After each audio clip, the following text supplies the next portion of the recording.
मेरे पार्टी के राष्ट्रीय अध्यक्ष एम्स में इलाजरत हैं, लेकिन वो गौर से देख रहे होंगे।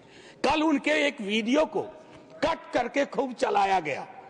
सर, पूरा संवाद तो देखिए, और अगर उन्हीं को चलाना है तो उनकी तो न्याय, सामाजिक सौहार्द के बारे में इसी पार्लियामेंट में बहुत सारी स्पीचेज हैं, उसको सुना जाए। संशोधन बिल देश में पेश हो गया और इस बिल को लेकर खूब हंगामा भी हो रहा है। दरअसल लालू प्रसाद यादव की एक पुरानी वीडियो को पहले तो जीतन राम मांझी ने साझा किया। उसके बाद उन्होंने यह कहा कि लालू प्रसाद यादव की ही यह मांग थी कि वक्फ संशोधन बिल कानून आए और हम उसे पारित कर दें। जिसके बाद भारतीय जनता पार्टी के नेता सहित जेडीयू के नेताओं ने भी कहा कि हमने लालू यादव की पुरानी मांग को जो है वो हामी भरी है, हमने उसको पूरा कर दिया है।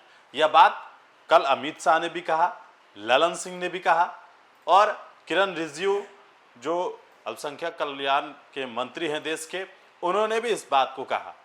अब इसके बाद यहां तक बात पहुंच गई है कि भारतीय जनता पार्टी के प्रदेश अध्यक्ष ने बाकायदा इसको लेकर प्रेस कॉन्फ्रेंस भी किया और वीडियो भी चलाया, लेकिन अब इस पर आरजेडी का जवाब आया है। सदन के अंदर राज्यसभा सांसद मनोज झा ने बताया कि आप लोग लालू प्रसाद यादव की वीडियो चलाकर ये कह रहे हैं कि हमने लालू यादव की मांग को पूरा कर दिया।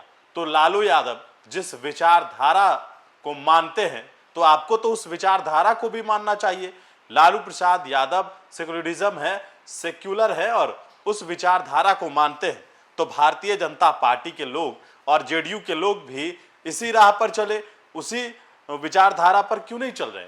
जो बातें आप लालू प्रसाद यादव को लेकर कह रहे हैं, उन्होंने सदन के अंदर वक्फ संशोधन बिल के खिलाफ में तो अपनी बात रखी ही, साथ ही लगातार लालू प्रसाद यादव के वीडियो को वायरल किए जाने पर भी सीधे कहा है कि अगर आप लालू प्रसाद यादव की मांग को पूरा कर रहे हैं तो उनकी विचारधारा पर भी चलिए। और उन्होंने हमेशा सेक्युलर की राह पर चला है, अल्पसंख्यकों को लेकर चला है। यह बातें जो है वो कहते हुए नजर आए मनोज झा। और वक्फ संशोधन बिल वापस लेने को लेकर सदन में इस वक्फ संशोधन बिल के खिलाफ में अपनी बात को रखा और जिस तरीके से लालू प्रसाद यादव की जो वीडियो सामने आई, उस वीडियो के बाद ये पहला जवाब मनोज झा का सामने आया है। ये पूरा वीडियो आप देखिए। सदन के अंदर मनोज झा ने कहा लालू की विचारधारा पर चले भारतीय जनता पार्टी या एनडीए। सूचना माननीय मंत्री जी के समक्ष रखूंगा, बिल के मसौदे पे बिंदुवार आऊंगा, लेकिन उससे पहले मैं चंद बातें रखना चाहता हूं। वो ये है माननीय वाइस चेयरमैन साहब, क्योंकि किसी भी आर्टिकल को जब हम पढ़ते हैं संविधान की इस किताब में कि 14 क्या कहता है, 25 क्या कहता है, 26 क्या कहता है, उसकी इबारत पढ़ने से पूर्व कॉन्स्टिट्यूएंट असेंबली की डिबेट को देखना चाहिए कि उस आर्टिकल के बनने में किस तरह के विचार आए थे। संभवतः माननीय मंत्री जी अगर आर्टिकल 26 ए बी सी की पूरी प्रस्तावना को, उस डिबेट को पढ़ते तो शायद उनका काम एक नॉन स्टैट्यूटरी बॉडी से भी चल जाता, बशर्ते इसके कि इस तरह की चीजें लाएं। आज के आपके समक्ष जब बोल रहा हूं, मेरे पार्टी के राष्ट्रीय अध्यक्ष एम्स में इलाजरत हैं, लेकिन वो गौर से देख रहे होंगे। कल उनके एक वीडियो को कट करके खूब चलाया गया। सर, पूरा संवाद तो देखिए, और अगर उन्हीं को चलाना है तो उनकी तो न्याय, सामाजिक सौहार्द के बारे में इसी पार्लियामेंट में बहुत सारी स्पीचेज हैं, उसको सुना जाए। बहरहाल सर, मैं क्यों कह रहा था आर्टिकल के बनने की बात, होता यूं है सर, यूनिफॉर्म सिविल कोड पे बहुत चर्चा हुई, आर्टिकल 44, लेकिन कहा कि देश का माहौल तकसीम के बाद, पार्टीशन के बाद, बंटवारे के बाद ट्रस्ट डेफिसिट था समुदायों के बीच में, तो उसको सेल्व किया गया, डायरेक्टिव प्रिंसिपल्स में रख दिया गया। जैसे संपत्ति के बंटवारे की बात, आय के असमान वितरण की बात भी डायरेक्टिव प्रिंसिपल्स में आई, 38(2) एंड 39 क्लॉज सी। मैं जानता हूं आज दोनों ही पक्ष आए हैं तैयारियों के साथ, हम गर्दनों के साथ हैं, वो आरियों के साथ। मैं आपके माध्यम से माननीय वाइस चेयरमैन साहब, कोई बात तलखी में नहीं बोलूंगा। किसी को आरी लेकर सदन में प्रवेश करने की अनुमति नहीं है। बिल्कुल सर, आप जिंदाबाद रहें। सर एक चीज, देश का माहौल, और ये मैं गंभीरता, गर्दन लेकर आ सकते हैं जी, आरी लेकर नहीं आ सकते। सर देश का माहौल कैसा है इस पे एक नजर डाला जाए। गाहे बगाहे इकोनॉमिक बाइकॉट की बात होती है, गाहे बगाहे किसी पुरानी मस्जिद के नीचे कुछ चीजें ढूंढी जाती हैं, गाहे बगाहे प्लेसेस ऑफ वर्शिप एक्ट पे सवाल उठता है। सर इस तरह के माहौल में आपके बिल का कंटेंट और आपके बिल का इंटेंट दोनों सवालिया निशान खड़े करता है। ये महत्वपूर्ण है। चिंता इस बात की नहीं है, अभी चुन के आए हैं, हम भी चुन के आए हैं, लेकिन चुन के आने के बाद बहुमत विजडम की गारंटी नहीं होता है। आप लोग अक्सर ये सोचते हैं कि बहुत बड़ी बहुमत है तो सारा विजडम आप ही के पास है। सर माननीय सभापति महोदय, खान पान, वस्त्र, आभूषण, भाषा, इबादत, इतनी तकरार, उसमें क्या होता है ना, एक समुदाय को लग रहा है। सर मैं आपके माध्यम से एक चीज कहना चाहता था। मेरी भतीजी ने मुझसे, मुंबई अभी गया था, पूछा काका मार्जिन क्या होता है, तो मैंने उसको बताया कि बचपने से हम लोगों को कॉपी में मार्जिन छोड़ने के लिए बताया जाता है, हाशिया। सर हमें आदत बन गई है हाशिए पे लोगों को छोड़ने की, हम लगातार समुदायों को हाशिए पे छोड़ रहे हैं। माननीय उपसभापति महोदय, मैं ये कहूंगा, प्रेमचंद ने एक कहानी लिखी थी ईदगाह, हमारे सारे साथियों ने पढ़ी होगी। ईदगाह में हामिद ने अपनी दादी अमीना के लिए चिमटा खरीदा। क्या हम में से कोई बता सकता है कि दुकानदार हरेंदर था या सोहाबुद्दीन था? कोई नहीं बता सकता। लेकिन आज क्या चल रहा है, हामिद खरीदेगा तो वही खरीदेगा, हरेंदर खरीदेगा तो वो हरखू के पास जाएगा। सर ये चीजें, मतलब मैं तो ये कहूंगा कि कुछ चीजें एक दूसरे से ऐसे वाबस्ता होती हैं कि उन्हें अलग अलग देखने को जी नहीं चाहता, उन्हें अलग अलग। Please request you don't disturb him. मैं सिर्फ ये कहना चाहता हूं, कुछ चीजें एक दूसरे से ऐसे वाबस्ता होती हैं कि उन्हें अलग अलग देखने को जी नहीं चाहता। सर इस देश के हिंदुओं को मुसलमानों की आदत है, मुसलमानों को हिंदुओं की आदत है, और ईसाइयों को, सिखों को हिंदुओं और मुसलमानों की आदत है। ये आदतें मत बदलवाइए, ये आदतें मत बदलवाइए। सर एक लखनऊ के मशहूर शायर थे, आजादी के बाद पाकिस्तान चले गए, फिर नेहरू से दोस्ती थी, वापस आए तो लोगों ने पूछा क्यों आ गए? बोला यार बहुत मुसलमान थे यहाँ, लखनऊ का हूं, मिला जुला देखने की आदत थी। ये मैं बता रहा हूं, मैं बता रहा हूं सर कि ये चीजें महत्वपूर्ण है। आज सुबह से कई बार लाइटर वैन में कहा गया सौगात और तोहफा। माननीय उपसभापति महोदय, लोकतंत्र में सौगात और तोहफा नहीं हुआ करता। हम राजतंत्र में नहीं हैं, लोकतंत्र में एक एक पाई स्टेट एक्सचेकर की है, और एक एक पाई पे एक एक नागरिक का हक है, और उस नागरिक का भी है जो हाशिए पे है, और उस नागरिक का भी है जिसने जानवरों को बंद करके एक प्राइवेट जू खोल लिया। ये हमें समझना होगा। माननीय उपसभापति महोदय, कल मैं माननीय गृह मंत्री जी को सुन रहा था। माननीय गृह मंत्री जी बहुत अच्छी तरह से जो वक्फ है उसका ओरिजिन बता रहे थे। मैं तैयारी का सोर्स हम लोगों का शायद कुछ तो समान है हमारे में। तो वक्फ जो है अरबिक का शब्द है, वक्फा से निकला, मान लिया, और इसका मतलब है कि रिलीजियस, जो पवित्र कोई काम हो, दान हो, धार्मिक काम हो, उसमें इसका इस्तेमाल हो। और अलग अलग लोग इसका प्रोनाउंसिएशन अलग करते हैं, कोई वक्फ बोलता है, कोई वकफ बोलता है। ये अलग अलग धाराएं हैं इस देश की। काबा की मस्जिद जो 622 में बनी प्रॉफिट मोहम्मद के time, peace be upon him, वो पहली इस्लामिक वक्फ थी। उसके बाद एक चीज हम सबको याद रखना चाहिए, हम किसी भी धर्म के मानने वाले हों, राष्ट्र की अवधारणा से पूर्व नदियां नहीं बटी थी, संस्थाएं ऐसे नहीं बटे थे, बनते गए। उसमें सुधार भी हुआ। आप पहली बार सुधार नहीं कर रहे हैं, इसमें सुधार आगे भी होगा। मैंने कहा ना कि दिक्कत होती है कि जब आपका इंटेंट और आपका कंटेंट दोनों मैच करता है तो डर लगता है, क्योंकि उस समुदाय के बारे में सर मैं एक बात जरूर कहूंगा। इस बिल को, चूंकि बिल के कुछ बिंदुओं पे आऊं उससे पहले बाबा साहब भीमराव अंबेडकर को इन्वोक किया गया है, और मैं चाहूंगा बाबा साहब भीमराव अंबेडकर, उन्होंने एक लाइन कही थी, उसको बार बार पढ़िए। Democracy is incompatible in inconsistent with isolation and excluding minority communities. You have to look at, Honorable Minister, from the angle of isolation and exclusion. और ये दोनों चीजें बहुतायत में हैं और अलग अलग जगहों पे हैं। सर, जमीन के साथ किसी व्यक्ति और किसी कौम का क्या रिश्ता होता है, इसको भी समझने की जरूरत है। सच कहूं तो कई बार एहसास ये भी होता है कि with this bill, is it a legal cover for bulldozer? That scares me as a citizen of this country. कमाल की बात है, मुसलमान शहरों में रहे, घेट्टो, गांव में गया घुसपैठिया, और उनकी संस्थाएं, उनके बारे में जिक्र हो, कहा कि उसमें तो ओपेक नहीं है, सस्पेक्ट है। कॉन्स्पिरेसी के टोन में बात होती है, कॉन्स्पिरेसी के टोन में। सर, ये उचित नहीं है।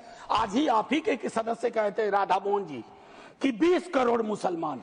सर, अगर एक घर में एक सदस्य मुसलमान है, क्या आप उसको एलिनेट होने दीजिएगा या उसको जोड़ के रखिएगा? उसकी शिकायतों को और उनसे जो शिकायतें हैं वो कैसे दूर होंगी? बैठ करके दूर होंगी। किसी को डॉग विसिल पॉलिटिक्स का उपकरण बना करके अगर आप अलग करना चाहोगे तो वो उचित नहीं है। मैं, माननीय उपसभापति महोदय, आपने कहा, मेरे कई सदस्यों ने कहा, नॉन मुस्लिम्स को, मैं तो बड़ा तारीफ करूंगा, खड़ा हो जाऊंगा पक्ष में। अगर इतना सेक्युलर मिजाज इस देश का कर दीजिए कि हर धर्म के संस्थाओं में दूसरे धर्म के लोग हो, इस्लामिक कम्युनिटी में डालिए तो हिंदू में डालिए, सिखों में डालिए, क्रिश्चियंस में डालिए, तब न बात होगी। या सिर्फ तय कर लिया कि सारे प्रयोग या सारा संयोग मुसलमानों को लेकर के होगा? ये उचित नहीं है माननीय उपसभापति महोदय। इसमें क्या है, मैं दूसरी चीज कहूंगा कि संपत्ति वक्फ की है अतिक्रमण के पंजीकरण के संदर्भ में।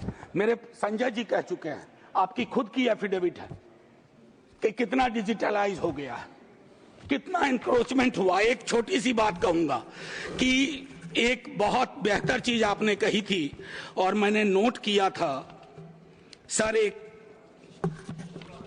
कायदे से, सॉरी, नहीं, ढूंढने में जो समय लगेगा, नहीं सर, नहीं मिल गया सर। वो एक्चुअली सर, एक मिनट सुनो सही सर, सुनो, ढूंढने में जो समय लगेगा उतना अतिरिक्त समय आपको मिलेगा। Thank you sir. इन्होंने कहा, अब देखिए कि 30 बरस में, प्लीज जयराम जी, 30 बरस में सिर्फ 8। सर, मैं इस बोनहोमी को तो धन्यवाद कहता हूं, लेकिन इससे मुझ जैसे सदस्य को थोड़ी दिक्कत होती है अपनी बात रखने में। बाकी अपने प्यार के लिए बहुत जगह है इजहार के लिए। मैं सिर्फ ये कह रहा हूं, 30 बरस में सिर्फ 8 केसेस आए। क्या कर रहे हैं हम सर? अब वक्फ बाय यूजर, ये बहुत इंटरेस्टिंग चीज है। किसी भी समुदाय की एक स्मृति होती है। माननीय सभापति महोदय, आप मुझे देखिए, मैं भी आप ही को देखूंगा। किसी भी समुदाय की एक स्मृति होती है। कोई मस्जिद कब से यूज में है, कागजात ढूंढोगे। मैं अभी अपने बिहार का अनुभव बताता हूं। हम बहुत छोटी जोत के किसान परिवार से आते थे, दादा के टाइम से। सर, अभी वहां सर्वे हो रहा है, कागज हमें अपने घर में नहीं मिल रहा है सर। ये, और सर्वे ही बंद कर दिया बिहार की सरकार ने। तो मैं ये कह रहा हूं कि पूरे समुदाय को कटघरे में खड़ा करने के लिए आप यूं ही एक आम अदना मुसलमान शहरी, अदरवाइज वो परेशान है। पुरानी संपत्ति है, लैक ऑफ टेक्निकल एक्सपर्टीज नहीं है, कहां से लाए, सब विवाद में आ जाएंगे। लिटिगेशन का एक पहाड़ खड़ा हो जाएगा हमारे समक्ष। और हां, आप डीएम को बहुत काम पकड़ाते हो। बेचारा डीएम लोकल लेवल पे हम कहते हैं ट्रैक्टर बन के रह गया है। जितनी आपकी योजनाएं हैं, जयंत भाई की विभाग की योजनाएं हो, किसी की डीएम नोडल ऑफिसर, और हम ये मान के भी चलते हैं कि डीएम है तो ज्ञान का सारा भंडार उसके पास है। डीएम को एक एक महकमे की मीटिंग का टाइम नहीं मिलता है, क्या क्या करेगा डीएम। मैं आपके माध्यम से माननीय सभापति महोदय, वीकर सेक्शंस की बड़ी चर्चा इसमें की गई है। कम से कम पसमानदा, अपने हिंदू समाज में भी पसमानदा बहुत बड़े। जब जब आप लोगों के पास आग्रह करता हूं जीरो आवर के माध्यम से या किसी उपकरण से कि साहब कास्ट सेंसस करवा दो, तो आप चुप हो जाते हैं। अभी संजय जी ने कहा कि भगवान ने अगर ये व्यवस्था नहीं बनाई ऊंच नीच की, जाति व्यवस्था की, तो भगवान के समक्ष जो इबादत का है, जो मंदिर है, वहां क्यों ये व्यवस्था बनी रहे? क्यों नहीं आरक्षण हो? क्यों नहीं हम सुनिश्चित करें कि पूजा पद्धति किसी एक जाति विशेष के हाथ में ना हो, हर कोई उसमें भागीदारी कर सके। सर, तब तो जो राष्ट्र की संकल्पना थी हमारी, हम उसको साकार कर पाएंगे। अब देखिए, कंसल्टेशन, रिजिजू जी बहुत इनोसेंट चरित्र के हैं, बहुत इनोसेंट चेहरा भी है। कंसल्टेशन के इतने आंकड़े बता दिए। अब भूपेंद्र जी आप उठते हैं, लगता है पॉइंट ऑफ ऑर्डर ले लीजिएगा। हाँ sir, consultation, there is absolute lack of consultation. Consultation is not about we called so many meetings. Consultation is about did you listen to them? सुना या सुना दिया? आप सुनते नहीं हो, सुनाते हो। इसको संवाद नहीं कहते हैं। संवाद का मतलब होता है दोनों चीजें। और एक चीज मैं कहूंगा और वहीं खत्म करूंगा, संस्थागत गैर मौजूदगी मुस्लिम्स की आप इंश्योर कर रहे हैं। मैं आज इतिहास के इस कालखंड में हूं। माननीय लीडर ऑफ द हाउस है, हमारे साथी है यहाँ। 2 मिनट के बाद मेरी कही गई बात भी हिस्ट्री हो जाएगी, इतिहास बन जाएगा। लेकिन मैं आपसे आग्रह करता हूं मंत्री जी, डोंट हरी अप। इस देश के मुसलमान का इस मिट्टी पे कर्ज है और इस मिट्टी का मुसलमान पे कर्ज है। इस कर्ज के रिश्ते को व्यापारी की नजर से मत देखिए, तिजारत की नजर से मत देखिए, क्योंकि अगर वो नजर, आपकी नजर में बदलाव नहीं आएगा तो माननीय उपसभापति महोदय, सब कुछ हमारा बिखर के रह जाएगा। आखिरी 1 मिनट लूंगा। मैं सोच के आया था कि क्या कहूं, और मैंने ईदगाह का जिक्र इसलिए किया। एक नूर मियां की सुरमा का भी कर सकता था, विद्रोही जी ने लिखा, उससे पहले केदारनाथ सिंह ने लिखा। लेकिन मैं अदम कोंडवी, गोंडा जिला उत्तर प्रदेश का आभार करते हुए मैं 2 लाइन पढ़ करके अपनी बात खत्म करूंगा। हिंदू या मुसलमान के एहसासात को मत छेड़िए, अपनी कुर्सी के लिए इस जज्बात को मत छेड़िए। हम में कोई हुण, कोई शक, कोई मंगोल, पता करना बड़ा मुश्किल है कौन कहां से। हम में से कोई हुण, कोई शक, कोई मंगोल दफन है जो बात, अब उस बात को मत छेड़िए। गलतियां बाबर की थी, जुम्मन का घर फिर क्यों जले। ऐसे नाजुक वक्त में हालात को मत छेड़िए। है कहां हिटलर, हलाकू जार या चंगेज खां, मिट गए सब, कौम की औकात को मत छेड़िए। छेड़िए एक जंग मिलजुल कर गरीबी के खिलाफ। दोस्त मेरे मजहबी नगमात को मत छेड़िए। हाथ जोड़ के कहता हूं सर, इसको फिर से कंसल्टेशन के लिए भेजिए और एग्जीक्यूटिव के डिसीजन को कमतर करिए, एग्जीक्यूटिव के डिसीजन को, इन्फ्लुएंस को कमतर करिए। और पूरी दुनिया नॉमिनेटेड से इलेक्टेड पे जा रही है, आप इलेक्टेड से नॉमिनेटेड पे जा रहे हो। नॉमिनेटेड लोग बड़े खतरनाक होते हैं, ध्यान रखना सर। जय हिंद सर। धन्यवाद मनोज जी।